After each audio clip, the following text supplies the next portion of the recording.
Assalamualaikum ma'am. My name is Sharkan. My bearing ID is 1812937.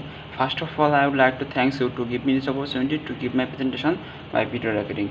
Well, today I give a short presentation about my topic. My topic is metabolism of aspirin. So first of all, introduction of aspirin. Aspirin, that's called acetylsalicylic acid, is a commonly used drug for the treatment of pain, fever due to various cases.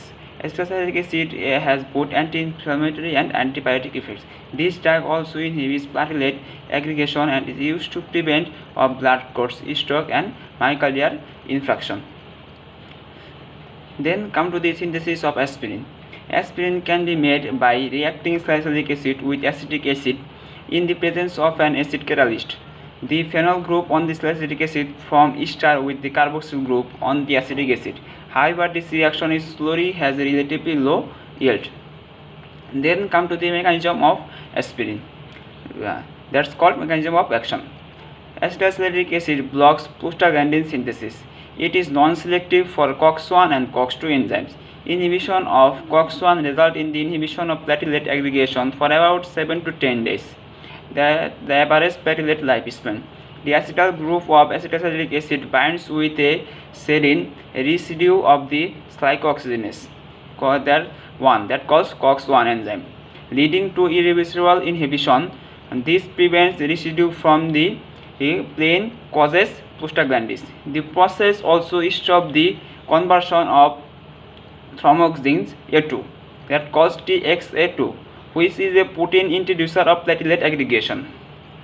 It is important to note that there is 60% of homology between the protein structure of COX-1 and COX-2. ASA binds to serine 516 residue on the active site COX-2 in the same fashion as its binding to the same 53230 residue on the active site of COX-1.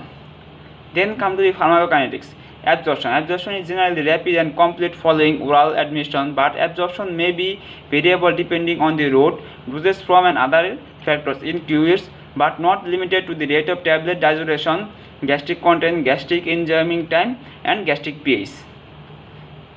Then come to the distribution. This drug is distributed to body tissue after administration. It is known to across the placenta. Then come to the metabolism of aspirin. Acetylsalicylic acid is hydrolyzes the plasma to salicylic acid. Plasma concentration of aspirin following after administration of the extended to release from are mostly undetectable 4 to 8 hours after ingestion of single dose. Salicylic acid was measured at 24 hours following a single dose of extended release acetylsalicylic acids. That's all about my presentation. Thank you ma'am for hearing me. Assalamualaikum.